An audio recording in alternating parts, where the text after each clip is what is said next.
The first thing I saw that morning was not sunlight coming through my kitchen window. It was a brand new wooden fence cutting straight through my backyard, 3 feet inside the line where my old fence had stood for years. For a few seconds, I just stood on the back porch barefoot, holding my coffee, trying to understand what I was looking at. My flower bed was crushed. The sprinkler line was ripped open. The small stone path I had laid by hand was now trapped on the other side of the fence, as if part of my yard had simply been erased overnight. Then I heard clapping. My neighbor, Marcia Collins, was standing on her side of the new fence, with a contractor behind her and a satisfied smile on her face. Beside her stood Dale Whitmore, the HOA president, holding a folder against his chest like it was a court order. Marcia looked straight at me and said the property line had finally been corrected. I told them they had just built a fence on my land. Dale stepped forward before Marcia could answer. His face was tight, his voice sharp, and he said the HOA had reviewed the community map and approved the adjustment. He warned me not to touch the fence, not to remove a single board, and not to interfere with what he called an approved boundary correction. Marcia's smile got wider. She pointed at the strip of yard behind the new fence, the 3 feet she had wanted for her patio project, and said, I should have accepted reality before it got this far. Then she added that I could sue if I had enough money to waste. I did not pull the fence down. I did not step over it. I did not scream at the contractor. I took out my phone, recorded the fence, the damage, the survey pins still visible near the old line, Dale's folder, and Marcia standing there like she had already won. 3 weeks later, that same fence was being torn out under a city inspector's order. Marcia was staring at a bill for the survey, attorney fees, irrigation repair, landscaping, and full restoration of my yard. Dale was facing an HOA investigation for using board authority to help his friend take land that never belonged to her. And it all started with 3 feet of grass they thought I would be too tired, too scared, or too broke to fight for. I was never the kind of person who wanted a perfect house in a perfect neighborhood. I did not care about having the biggest kitchen, the newest roof, or the kind of front yard people complimented during weekend walks. What I wanted was simple. I wanted a quiet place that belonged to me, a place where I could come home after work, close the gate, and feel like the outside world stopped at the edge of my property. That house gave me that feeling. I bought it 6 years earlier after saving for almost a decade. It was a modest 1-story home in a suburban HOA community, with a narrow front porch, an old oak tree near the curb, and a backyard that looked plain when I first saw it. Most buyers probably would have focused on the outdated cabinets or the cracked concrete patio. I focused on the yard. The backyard was not huge, but it was deep enough to feel private. Along the left side, near the fence Marcia shared with me, there was a strip of grass that caught the afternoon sun. That was where I spent my weekends after I moved in. I pulled weeds, leveled the soil, planted grass, replaced the broken sprinkler heads, and laid a small stone path 1 piece at a time. The most important part was the row of shrubs along the old fence. My father had helped me plant them the first spring after I bought the house. He was already sick then, though neither of us said much about it while we worked. He showed up with gloves, a shovel, and that stubborn smile he used whenever he wanted to pretend he was stronger than he felt. We spent an entire Saturday digging holes, setting the roots, packing the dirt, and joking about how someday those little plants would grow tall enough to give me real privacy. He passed away the next year. So when people talk about 3 feet of land like it is nothing, I understand why it sounds small. 3 feet does not seem like much on paper. It does not sound dramatic in a meeting. It sounds like a measurement you could step over without thinking. But those 3 feet ran along the entire side of my backyard. They included part of my sprinkler system, the edge of my stone path, the flower bed I had rebuilt twice, and the shrubs my father helped me plant. To Marcia, it was extra room for a patio.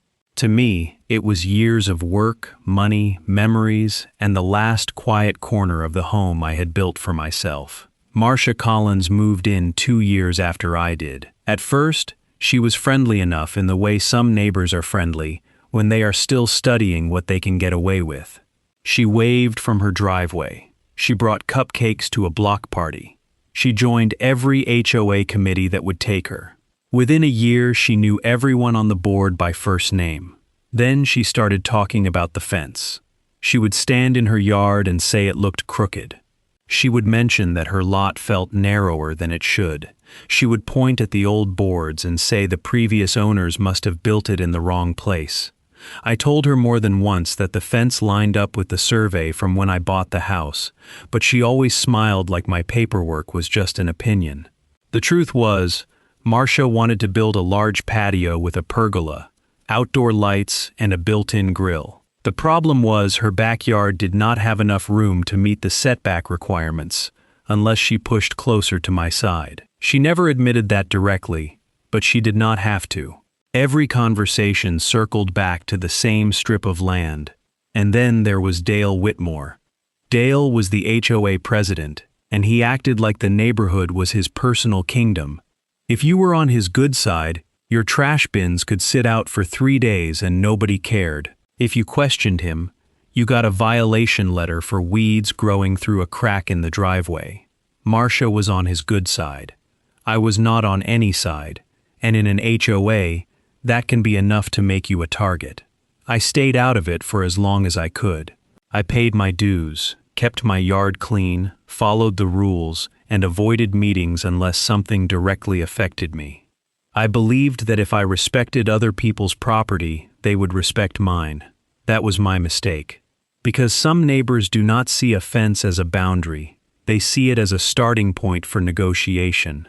And if you have ever dealt with an HOA, or a neighbor who acts like a few feet of your yard should belong to them just because they want it, leave your thoughts in the comments, because sometimes the smallest strip of land becomes the biggest test of whether your property rights mean anything. By the time I realized Marcia had stopped complaining and started planning, she had already taken photos of my yard, spoken privately with Dale, and convinced the HOA that the old fence was not a boundary. It was a problem they needed to fix. The first real warning came in an email from the HOA, and it was written in that cold, polished language people use when they want something unfair to sound official. The subject line said Boundary Consistency Review. I opened it during lunch at work, expecting some generic notice about landscaping or fence stains.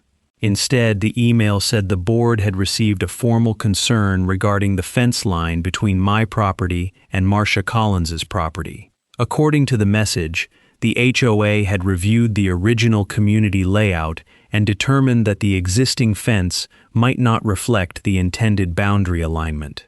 Might not. That was the phrase that made me sit up straighter. There was no survey attached, no county record, no letter from a licensed professional. Just a statement that the HOA had approved Marcia's request to adjust the fence to better match the neighborhood plan. At the bottom, Dale Whitmore had added a note saying I was expected to cooperate with any approved contractor and avoid interfering with corrective work. I replied within 10 minutes. I told them the fence matched the survey from my closing documents. I asked what legal authority the HOA had to move a fence between privately owned lots. I asked for the survey they were relying on. No one answered. 2 days later, I came home and found orange spray paint dots along the grass beside the old fence. They were inside my yard, not on the fence line. Some of them ran right along the edge of the flower bed my father had helped me plant. I took photos and emailed the HOA again. This time, Dale responded with one sentence. He said the board had already reviewed the matter and further argument would be considered obstruction. That was when Marcia stopped being subtle. She started standing outside when I got home from work, watching me, like she was waiting for me to do something wrong. She took photos of my yard from her side of the fence. She walked contractors along her patio area and pointed toward my shrubs. One evening, I heard a tape measure snapping against the fence boards while she and a man in a work vest talked about gaining enough room for the pergola posts. I told myself they still would not actually do it. I was wrong. The contractors arrived on a Tuesday morning while I was at work. My back camera caught the whole thing. A white pickup pulled into Marcia's driveway just after 8 a.m. 3 men stepped out, unloaded tools, and walked straight to the old fence. Marcia came outside with printed papers in her hand. Dale arrived 15 minutes later and stood there while they began removing boards from the fence that had separated our yards for years. By the time my phone alerted me to motion in the backyard, the first section was already down. I left work and drove home as fast as I could, but 25 minutes was enough time for them to do real damage. When I came through the side gate, the old fence posts were lying in the grass. My shrubs had been bent backward and trampled. The sprinkler line was spraying water into the dirt from a clean cut near the edge of the bed. 2 contractors were digging new post holes 3 feet inside my yard. I told them to stop. The foreman barely looked at me. He said they had HOA approval and a work order from Marcia. He pointed to Dale, who was standing near the patio with his arms crossed, acting like his presence settled the matter. Marcia was recording with her phone, smiling every time I looked upset. I told them they were on my property. I told them no one had permission to move that fence. I told Dale again that I wanted to see the survey. Dale's face hardened. He said the HOA had authority to enforce consistent boundary appearance and that I was creating a disturbance. Then he warned me that if I interfered with approved contractors, the board could issue additional fines. That was the moment I realized how carefully they had set the trap. If I touched the fence, they would say I destroyed HOA-approved work. If I argued with the contractors, they would call it harassment. If I stepped into the area they had decided was disputed, they would accuse me of escalating. They had moved the fight from my property into their paperwork, and they expected me to lose my temper right there on camera. So I did not. I backed up, pulled out my phone, and recorded everything. I recorded the old post holes. I recorded the new holes. I recorded the broken irrigation line, the crushed flower bed, the stone path now falling on the wrong side of the new line, and the orange markings inside my lawn. I recorded Dale saying the HOA had approved it. I recorded Marcia telling the contractors to keep going. By sunset, the new fence was standing. It was clean, straight, and completely wrong. It cut my backyard like a scar. The shrubs were trapped behind it. Part of my stone path disappeared under Marcia's side. My yard looked smaller in a way that made my chest tighten every time I looked at it. The next day, the HOA sent me a violation notice. They did not apologize for the damage. They did not mention my emails. They did not provide the survey I had requested. Instead, they fined me $500 for harassment of approved contractors, interference with community improvement work, and failure to cooperate with a boundary correction. Marcia added her own performance that afternoon.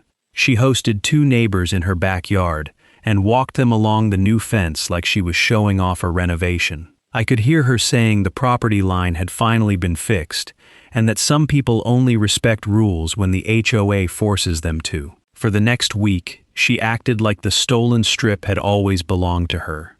She moved patio furniture closer to the new fence. She placed string lights where my shrubs had been. She even leaned a rolled-up pergola plan against the boards, as if the project was already guaranteed. But the part that angered me most was not the fence. It was the confidence. Marcia was confident because Dale had given her HOA cover. Dale was confident because he thought official letterhead could replace a real property record. The contractors were confident because they believed a work order protected them from asking whose land they were digging into. And they all seemed to believe I would look at that new fence, look at the fine, look at the cost of fighting back, and decide that 3 feet of yard was not worth the trouble. That night, I stood in my kitchen looking through the window at the fence cutting across my backyard. I wanted to tear it down board by board. I wanted to drag every broken post back to Marcia's patio and make her look at what she had done. Instead, I opened a folder on my laptop, downloaded the camera footage, and started saving every piece of evidence. because if they wanted to turn my yard into a paper fight, I was going to bring better paper. That night, I did not sleep much. Every time I closed my eyes, I saw that fence cutting through my backyard. I saw the broken sprinkler line, the crushed flower bed, the shrubs bent behind the boards, and the 3 feet of grass Marcia had taken like it was a gift the HOA had wrapped for her. But I also knew something important. If I reacted emotionally, they would use it against me. Dale had already tried to paint me as aggressive. Marcia had already recorded me like she was waiting for one angry sentence, one raised hand, one mistake she could send to the HOA and call harassment. So I did the only thing that made sense. I documented everything. Before sunrise the next morning, I walked the entire backyard with my phone. I recorded one slow video from the back door to the new fence, then another from the side gate, then another from the corner where the old fence posts had been pulled out. I made sure the video showed the old post holes still visible in the ground. I filmed the cut irrigation pipe, the muddy water pooling near the flower bed, the damaged shrubs, the stone path that now disappeared behind Marcia's new fence, and the orange spray paint marks still sitting inside my lawn. Then I took photos, wide shots, close-ups, photos with a tape measure, photos with the house in the background, photos showing the distance between the old post holes and the new fence line. I wanted every image to answer the same question before anyone could twist it. Where had the fence been, and where had they moved it? After that, I downloaded the camera footage from the day the contractors arrived. My backyard camera had caught nearly everything. The truck pulling in, Marcia handing papers to the crew, Dale standing there while the old fence came down, the contractors digging new holes inside my yard, the sprinkler line bursting, Marcia recording from her patio while the crew kept working. I saved the footage to my laptop. Then I saved a second copy to an external drive. Then I uploaded a third copy to cloud storage. I had learned enough by then to know that evidence only matters if it survives. Next, I pulled out every document from when I bought the house.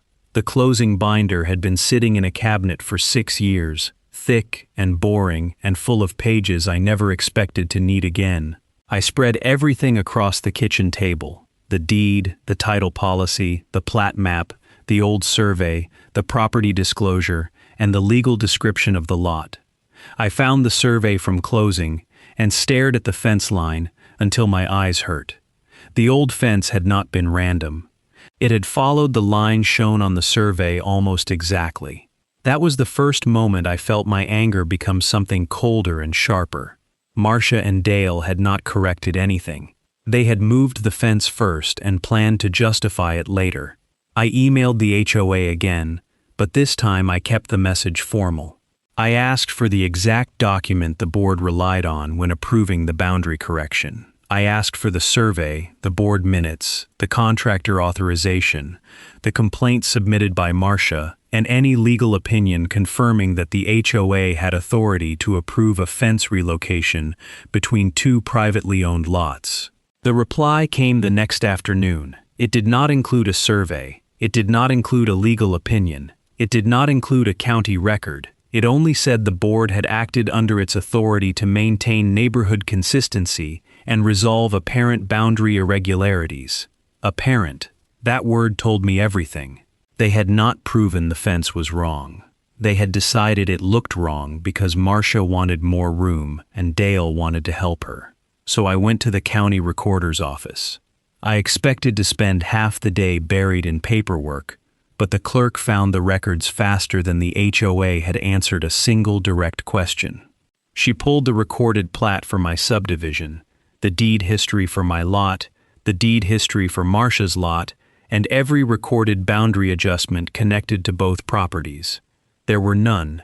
No boundary line agreement, no deed transfer, no easement release, no recorded correction, no amended plat moving 3 feet of my yard to Marcia's side. Nothing. The county record showed the same thing my closing survey showed. The strip of land behind that new fence belonged to my lot. I paid for certified copies before I left. The next call was to a licensed surveyor. He asked me to send the old survey, the county plat, photos of the new fence, and a rough explanation of what had happened. When he arrived 2 days later, Marcia was already outside watching from her patio. She had her arms folded, and even from my side of the yard, I could see the irritation on her face. Dale showed up 20 minutes later. He tried to make it sound like the survey was unnecessary, like I was wasting everyone's time over a minor cosmetic adjustment. The surveyor did not argue with him. He just set up his equipment, checked his points, measured from the recorded markers, and started placing flags in the ground. One by one, the truth appeared in bright little markers. The actual property line ran almost exactly where the old fence had stood. The new fence was not off by a few inches. It was not a harmless mistake. It sat approximately 3 feet inside my property along most of the backyard. In one section it pushed even farther in because the contractors had followed Marcia's patio layout instead of the recorded line. The surveyor also noticed something I had not even thought to check.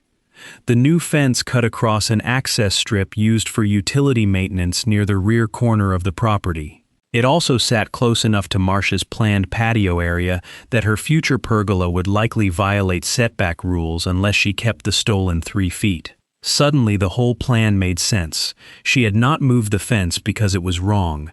She had moved it because her project did not fit without my land. When the surveyor finished, he gave me a preliminary explanation and said the stamped report would follow. Marcia disappeared inside before he even packed up his equipment. Dale left without saying anything. That silence felt different from all his threats. A few days later, the official survey report arrived. It showed the encroachment clearly, with measurements, reference points, and the new fence drawn on the wrong side of the line. I printed 3 copies. One went into my evidence folder. One went to the HOA by certified mail. One went to the attorney I finally decided to call.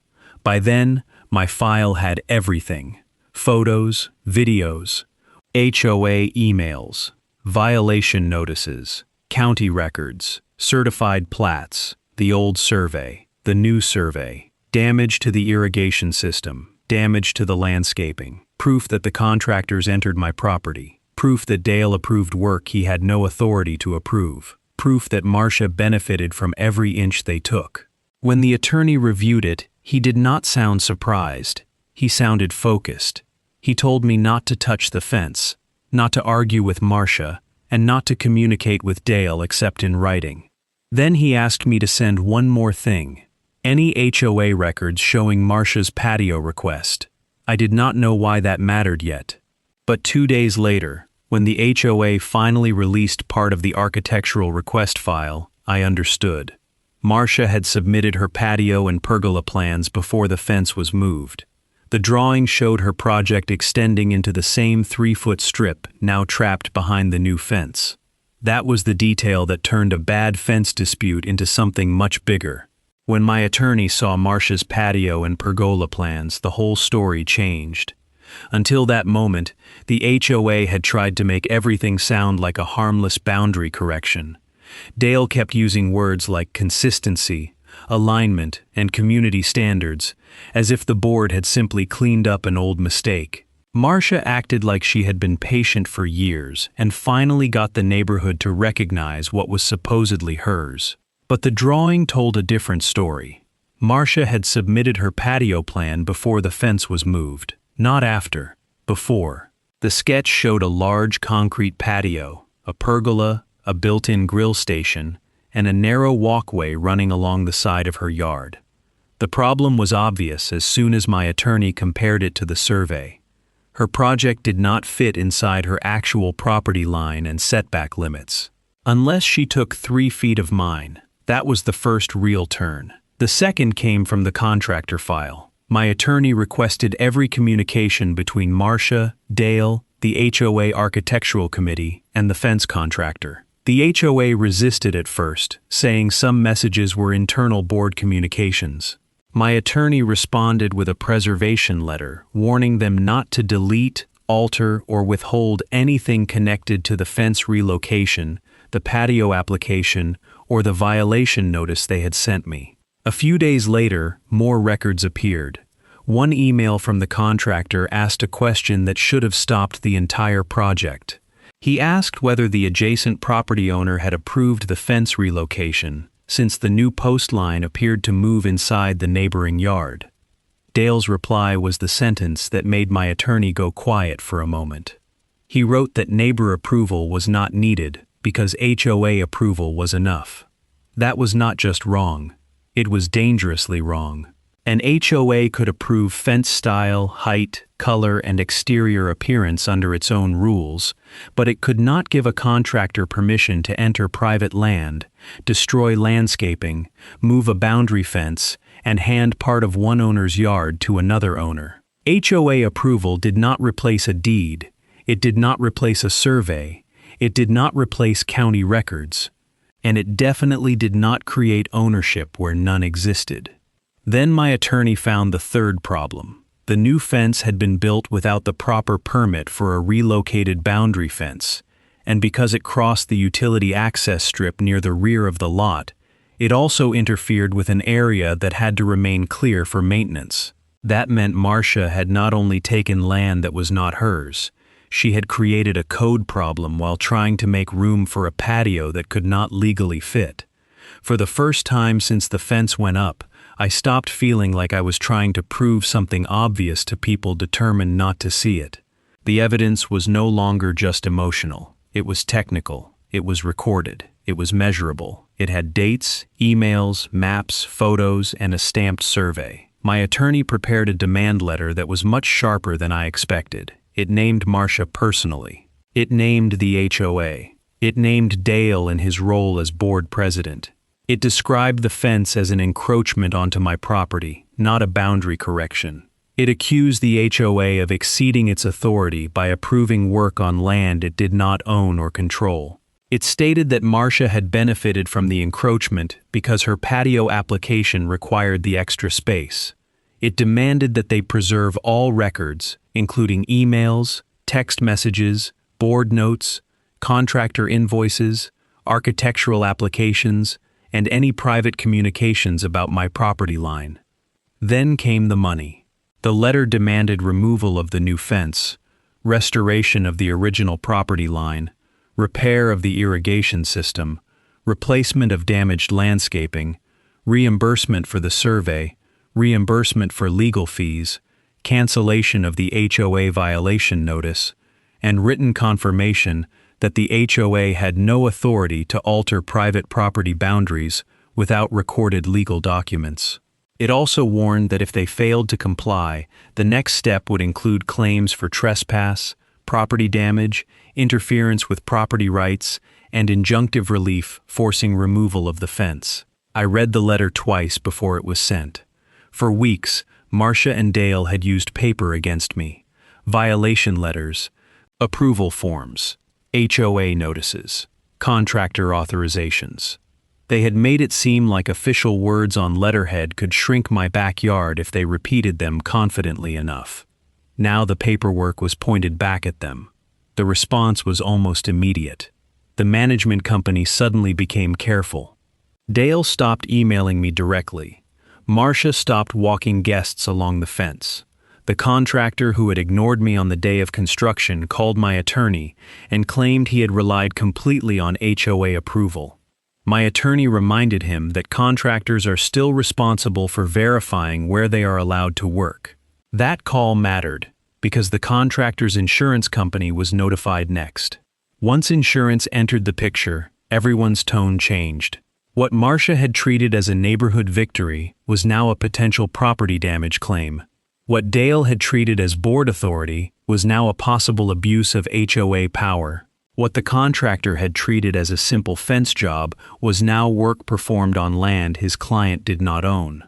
But Marcia was not ready to admit defeat. 2 days after receiving the demand letter, she taped a note to the new fence, facing my side of the yard. It said the fence was approved, the matter was closed, and any attempt to challenge it would be considered harassment. I photographed the note without touching it. Then I sent it to my attorney. He replied with only one sentence. He said that if they wanted to keep creating evidence, we would let them. The next morning, a city inspector called to schedule a site visit. The city inspector arrived just after 9 the next morning, and for the first time since that fence went up, Marcia did not come outside smiling.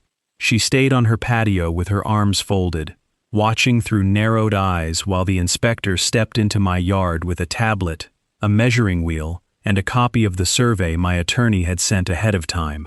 Dale arrived a few minutes later, walking fast from the street with his HOA folder tucked under one arm, but he did not look as confident as he had before.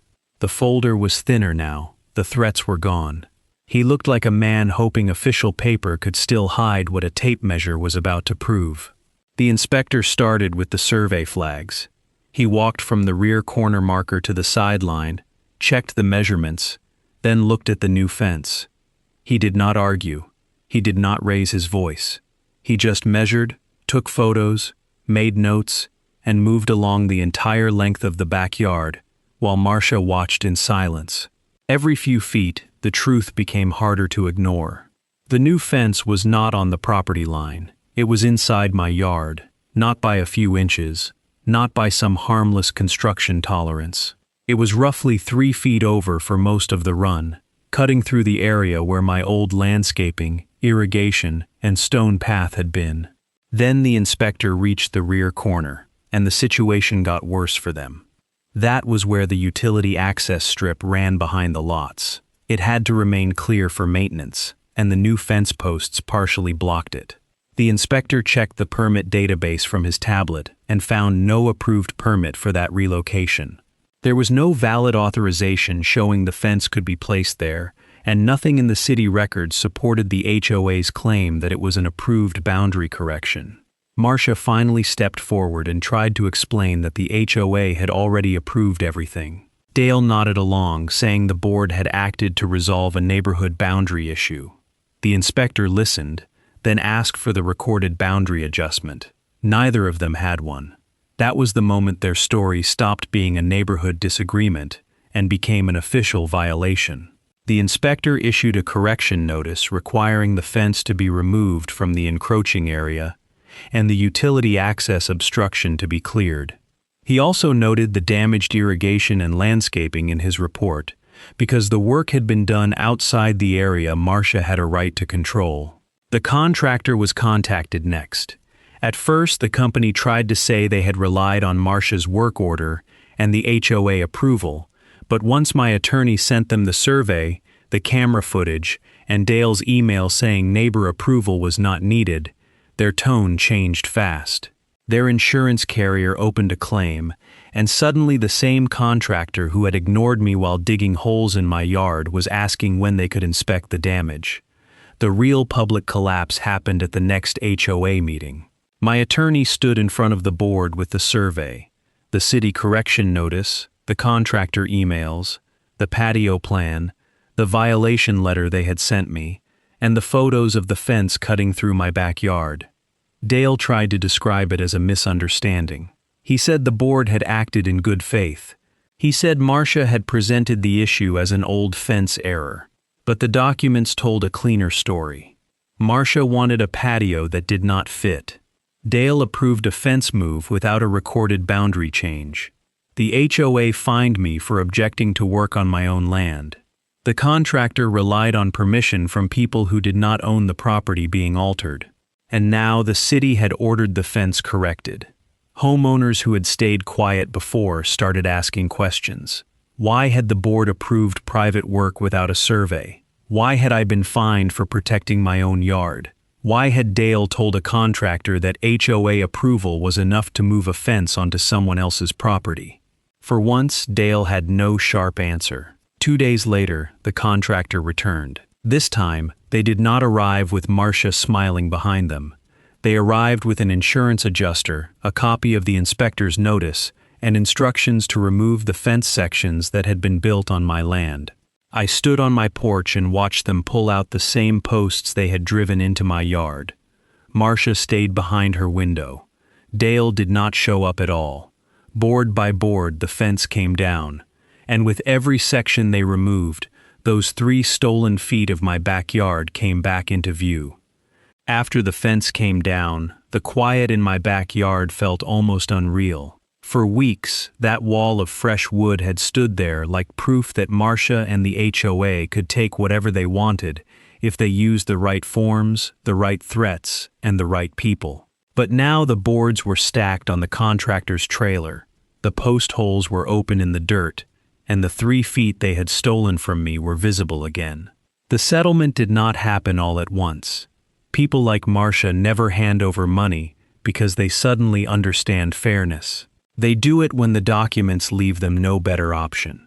Her contractor's insurance paid for part of the damage, including the irrigation repair, the torn-up grass, the broken stone path, and the replacement of the shrubs that could still be saved. Marcia had to pay the rest. That included the survey, the fence removal, the corrected fence installation, and part of my attorney's fees. By the time it was finished, her attempt to gain 3 feet of yard had cost her a little over $22,000. The patio project never happened. Without my land, her design violated the setback requirements. She tried to submit a smaller version, but by then, the architectural committee was terrified of touching anything connected to her property. Nobody wanted their name on another mistake. The HOA removed the $500 violation from my account and sent me a written confirmation that it had no authority to alter private property lines without recorded legal documents. Again, it was not a warm apology. It was stiff, careful, and written like someone's attorney had reviewed every word. But it said what I needed it to say. Dale resigned at the next meeting. The official reason was personal stress. The real reason was sitting in everyone's inbox. His email telling a contractor that HOA approval was enough to move a fence without neighbor approval. After that, nobody trusted him to decide where a trash bin belonged, let alone where someone's property ended. A few months later, my backyard looked like mine again. The corrected fence stood where the old one had stood. The grass was growing back. The sprinkler heads worked. I planted new shrubs along the line, and for the first time in a long while, I could stand there without feeling like someone had tried to erase part of my life.